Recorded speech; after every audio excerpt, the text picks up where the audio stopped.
अस्सलाम वालेकुम dear student. आज हमने 10th क्लास की जो केमिस्ट्री है न्यू बुक, इसका चैप्टर नंबर 16 इलेक्ट्रोकेमिस्ट्री का लेक्चर नंबर 2 आज हम डिस्कस कर रहे हैं। आज हम क्या चीज पढ़ेंगे? आज हम जिस चीज के बारे में पढ़ेंगे वो है writing chemical formula of ionic compound. कि कोई भी आयनिक कंपाउंड होगा, इसका आपने केमिकल फार्मूला कैसे लिखेंगे। तो what is chemical formula? It is a symbolic representation of a substance. किसी भी चीज की सिंबल के जरिए जो आप नाम लिख रहे होते हैं उसे बेटा आपने केमिकल फार्मूला कहते हैं। फॉर एग्जांपल, जैसे कोई आपको कहता है लाइमस्टोन, कि लाइमस्टोन क्या होगा?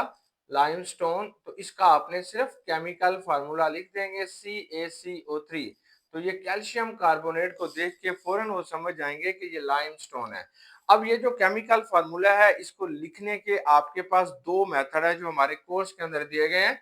इन दोनों मेथड्स में क्या फर्क है, कैसे लिखते हैं, इसको बेटा हम डिस्कस करेंगे। Number 1 oxidation number method, number 2 आयनिक चार्जेस मेथड। कि चार्जेस के जरिए लिखना या ऑक्सीडेशन नंबर के जरिए लिखना, ये बेटा आपके पास दो मेथड आ जाते हैं। अब पहले हम लिखते हैं कि ऑक्सीडेशन नंबर मेथड क्या होता है। इसके जरिए बेटा आपने इसे लिखना होगा। तो ऑक्सीडेशन नंबर मेथड के जरिए हम क्या करेंगे? We can write chemical formula of a compound if we know oxidation number of constituents element। तो आपने इस मेथड के जरिए सिर्फ उस चीज का केमिकल फार्मूला लिख सकते हैं जिसका आपने ऑक्सीडेशन नंबर हमें मालूम होगा। अब सवाल आता है कि ऑक्सीडेशन नंबर हम कहाँ से मालूम करेंगे? तो बेटा oxidation number can be predicting from the periodic table. आप पीरियोडिक टेबल से देखेंगे या उसकी इलेक्ट्रॉनिक स्ट्रक्चर देखेंगे उस एटम की, फिर आपको पता चलेगा कि इसका जो है वो ऑक्सीडेशन नंबर क्या है। और एक अहम बात कि this formula can be use for both covalent and ionic compound. ये जो फार्मूला होता है ये कोवलेंट कंपाउंड के लिए भी यूज करते हैं और आयनिक कंपाउंड के लिए भी यूज करते हैं।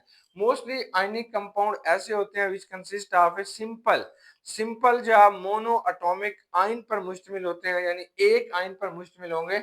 उसके लिए आपने ऑक्सीडेशन नंबर मेथड को इस्तेमाल करते हैं। अब बेटा हमने कैल्शियम क्लोराइड का केमिकल फार्मूला लिखना है। सबसे पहले हमें पता होगा कि ये जो कैल्शियम है it belong to group number 2। इसका जो ताल्लुक है ये ग्रुप नंबर 2 से है, और ग्रुप नंबर 2 के जो एलिमेंट्स होते हैं उनकी जो ऑक्सीडेशन स्टेट होगी वो जमा 2 होगी। अब दूसरी बात यह है कि ये जो क्लोरीन इसके साथ अटैच है ये बिलोंग टू ग्रुप नंबर 17, और इसकी जो ऑक्सीडेशन स्टेट होगी वो -1 होगी। हमारी बुक में थोड़ा इसे छोटा करके लिखा होता है, इसमें जो ऑक्सीडेशन लिखी जाती है वो थोड़ा बड़ा और इस एटम के ऊपर लिखा जाएगा। ये जो कैल्शियम है इसकी जो ऑक्सीडेशन स्टेट है वो जमा 2 है, इधर लिखेंगे। ये बेटा जो क्लोरीन है इसकी जो ऑक्सीडेशन स्टेट है, अब ये क्लोराइड है, -1 है, इधर लिखेंगे। या बच्चों आपने इसको जमा 2 लिखते हैं और इसको क्या लिखेंगे? -1, ये वाली चीज। अब आपने क्या करना है? Bye using the criss cross formula. Criss cross किसे कहते हैं? आड़ी तिरछी लकीरें लगाना। अगर आपने उर्दू मीडियम के हैं तब मैं उर्दू में भी आपको बता रहा हूँ, इंग्लिश में भी बता रहा हूँ। उर्दू मीडियम वाले स्टूडेंट्स को चाहिए कि वो इसकी डेफिनेशन वगैरह इंग्लिश में याद करें, क्योंकि आगे एफएससी के अंदर सारी बुक्स इंग्लिश में होती हैं। अब बेटा आपने क्रिस क्रॉस फार्मूला यूज करना है। क्रिस क्रॉस फार्मूला क्या होगा कि ये जो इनके ऑक्सीडेशन नंबर होते हैं, no they become a subscript.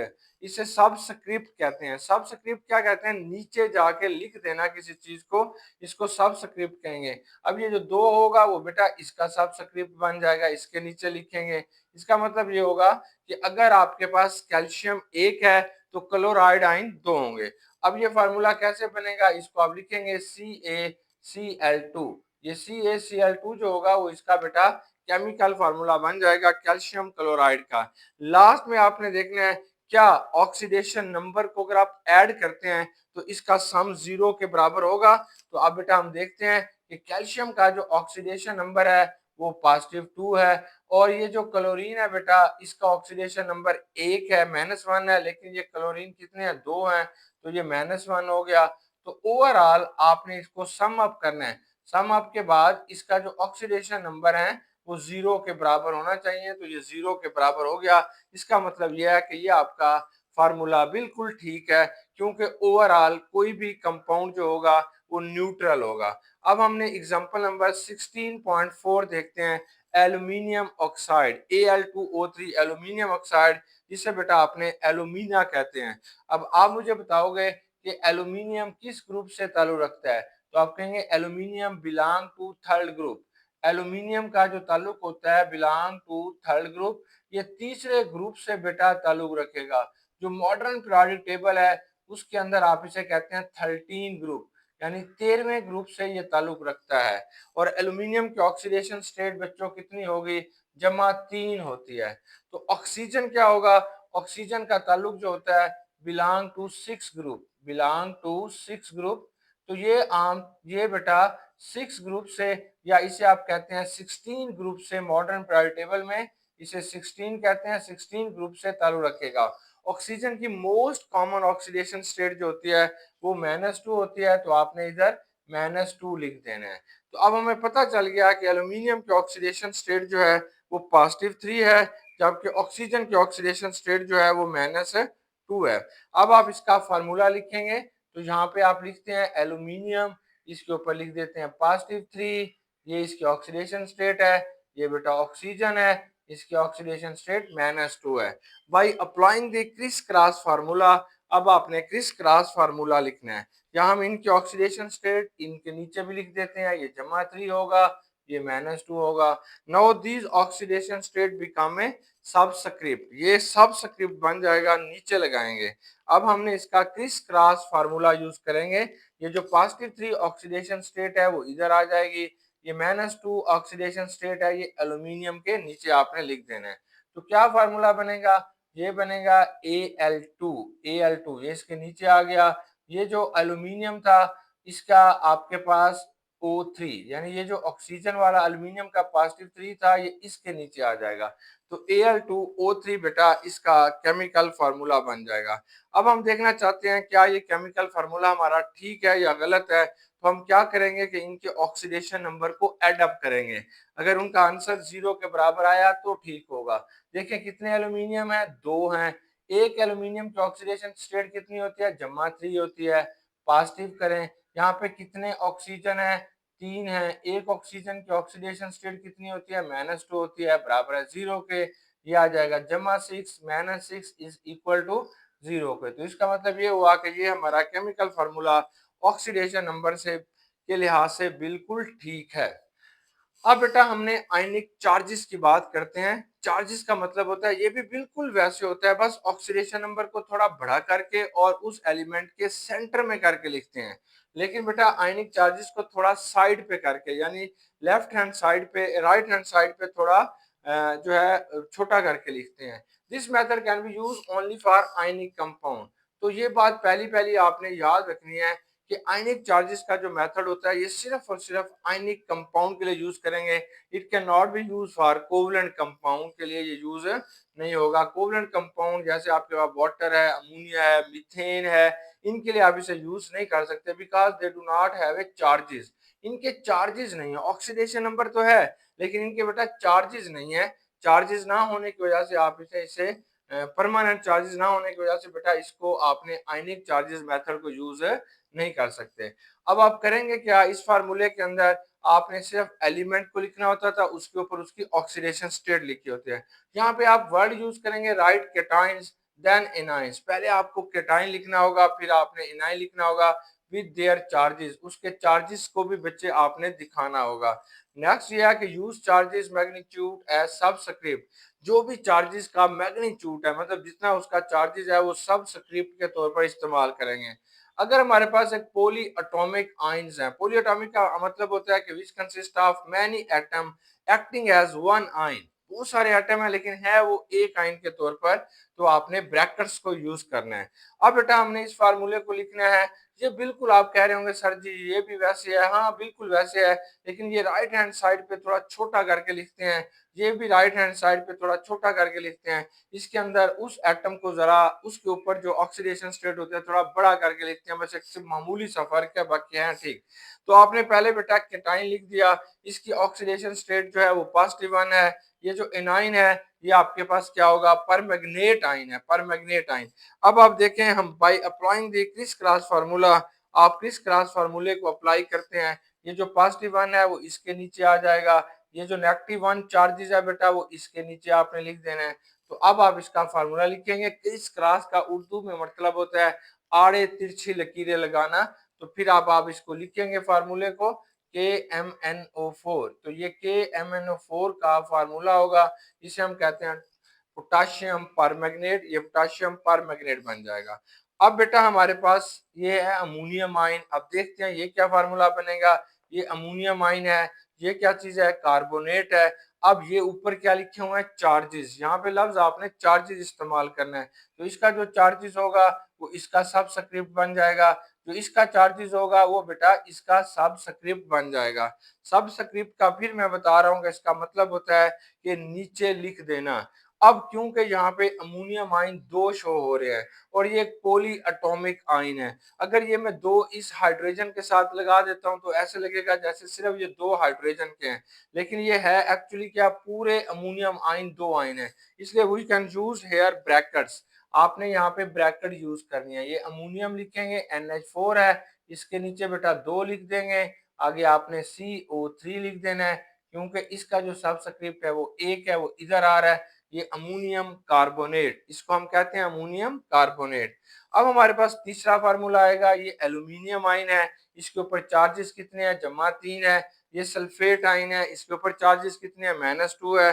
Then by using the criss cross formula, इसको यूज करते हैं, ये बेटा इसके नीचे आ जाएगा और ये -2 क्या होगा, इसके नीचे आ जाएगा। अब क्योंकि ये सल्फेट आयन है, SO4 है, इसका मतलब ये जो सल्फेट आयन है ये 3 होंगे, इसलिए बेटा आप ब्रैकेट लगा के नीचे 3 लिखते हैं। ये एक सिंगल कैटायन है, इसलिए बच्चों इसको बस आपने Al2 लिखेंगे। ये जो सल्फेट है ये इसके नीचे 3 आ रहा है तो SO4 लिखेंगे और फिर आपने ब्रैकेट लगानी है, फिर इसके नीचे 3 लगा देंगे, तो ये आपके पास एल्यूमिनियम सल्फेट बन जाएगा। अब ये केमिकल फार्मूला कैसे लिखने हैं, तो इसके लिए आपको कम से कम एनाइन और केटाइन का पता होना चाहिए। तो आमतौर पर हमारे पास जो केटाइन होते हैं वो बहुत कम पॉली एटॉमिक होते हैं, मतलब केटाइन जो होते हैं उनकी तादाद कम है। जो पॉली एटॉमिक यानी पॉली जो आप तौर पर जो है पॉली एटॉमिक आयंस जो होते हैं वो बहुत कम होते हैं, लेकिन एक सिंगल एनाइन जो होता है, एक केटाइन जो होता है वो ज्यादा होता है। तो आमतौर पर जिनके ऊपर नेगेटिव चार्जेस होते हैं इनकी तादाद, ये जो पॉली एटॉमिक आयन होंगे ये ज्यादा होंगे। तो इस टेबल को देखें। अब हमने इस टेबल के जो है इन जो है केमिकल फार्मूलाज लिखने हैं या इनके पॉली एटॉमिक आयंस और केटाइन लिखने हैं। तो यहाँ पे ज्यादातर हमारे पास जो होते हैं वो एनाइन वाले हैं जिनके ऊपर नेगेटिव चार्ज है। सिर्फ एक ऐसा होगा जिसके ऊपर बेटा पॉजिटिव चार्ज है, क्योंकि they do not exist in the form of poly atomic ions. कौन, केटाइन, जिनके ऊपर पॉजिटिव चार्ज होता है वो एग्जिस्ट नहीं करते। अब आपने इन फार्मूलाज को, इन टेबल्स को याद कैसे करना है, क्या कोई इसका मेथड है? हाँ बिल्कुल है। इसको तैयार करने का आसान सा तरीका यही है कि पहले सबके आपने नाम लिख लेने अपने पेज के ऊपर, फिर आपने इनके जो है फार्मूलाज लिखेंगे तो आपको याद हो जाएगा। जो याद नहीं होगा फिर आप उसे दोबारा रिपीट करेंगे, फिर इंशाल्लाह जल्दी याद हो जाएगा। अब बच्चों आप सोच रहे होंगे क्या इसमें भी कोई मेथड होगा? हाँ जी, इसमें भी बेटा एक मेथड आपने यूज करना है। अब हमारे पास जो है जो लफ्ज हम यूज कर रहे हैं, एक लगा रहे हैं एट। एट कब लगाएंगे? तब लगाते हैं जब किसी चीज के साथ ऑक्सीजन की वैलेंसी पूरी होती है। लेकिन जैसे कार्बन होगा, इसके साथ ऑक्सीजन की वैलेंसी जो होती है वो 3 होनी चाहिए। अगर कार्बन के साथ 3 ऑक्सीजन लगे होंगे तो आप इसे कहेंगे कार्बोनेट। बेटा सल्फर के साथ 4 होने चाहिए, अगर सल्फर के साथ 4 ऑक्सीजन रखे होंगे तो आप इसे कहेंगे सल्फेट, ये सल्फेट कहलाएगा। क्रोमियम के साथ 4 ऑक्सीजन होने चाहिए तो आप उसे क्रोमेट कहेंगे। अगर आईटी कब लगाएंगे? जब आपके पास ऑक्सीजन की एक तादाद कम हो जाएगी, जैसे SO4 है, ये SO3 आ गया, तो अब आप इसे सल्फेट नहीं सल्फाइड कहेंगे। अगर किसी चीज के अंदर जो मतलूबा ऑक्सीजन की तादाद होती है उससे एक कम हो जाता है तो आप इसका नाम जो है चेंज कर देते हैं। अब नेक्स्ट बेटा हमारे पास जो आ रहा है वो है बाई। बाई कहाँ लगाएंगे? जैसे बाई कार्बोनेट है, जहां पे भी किसी चीज के सामने H आ गया उसे बाई कार्बोनेट बाई कहते हैं। जैसे ये HCO3 होगा, इसे आप कहेंगे बाई कार्बोनेट। अगर ये HSO4 होगा तो आप इसे कहेंगे बाई सल्फेट। बस ये 3 ट्रिक हैं जो आपने याद रखनी है, एट, आइट और बाई। चलें अब हम नाम लिखते हैं। पहले पहले आएगा एसीटेट। एसीटेट का जो फार्मूला होगा ये CH3 लिखेंगे, फिर ये COO है, फिर -1, इसकी चार्जेस -1 होगा। सिर्फ आपके पास अमोनियम आयन एक ऐसा होता है जो कि पॉली एटॉमिक केटाइन है, ये NH4 होगा, ये +1, ये पॉली एटॉमिक आयन है। ये बेटा कार्बोनेट है CO3 होगा, इसके जो चार्जेस हैं वो -2 होंगे। क्लोरेट ये आपने लिखना है ClO3 है, ये -1 आ जाएगा। क्लोराइड ये भी ClO2 है और इसको आप कहेंगे -1, ये एक आ गया इसलिए RiT लगाते हैं, एक कम हो गया। क्रोमेट ये बेटा CrO4 होगा, ये CrO4 आ जाता है और यहाँ पे इसका -2 जो है वो इसकी ऑक्सीडेशन इसका जो है वो चार्जेस हैं। सायानाइड क्या होगा, इसको सिर्फ सिंपली CN लिखेंगे, ऊपर -1, ये सायानाइड आ जाएगा। डाइक्रोमेट क्या होगा, ये बच्चों Cr2 होगा, O7 होगा, -2 इसके ऊपर चार्जेस हैं। बाई कार्बोनेट जहाँ पे बाई आ जाएगा उसके लिए आपने क्या लगाना है, H लगाएंगे और CO3 होगा। इधर इसका जो चार्जेस है वो -1 हो जाएगा क्योंकि पहले -2 था कार्बोनेट का, बाई कार्बोनेट का -1 इसलिए हो गया क्योंकि ये एक हाइड्रोजन आ गया।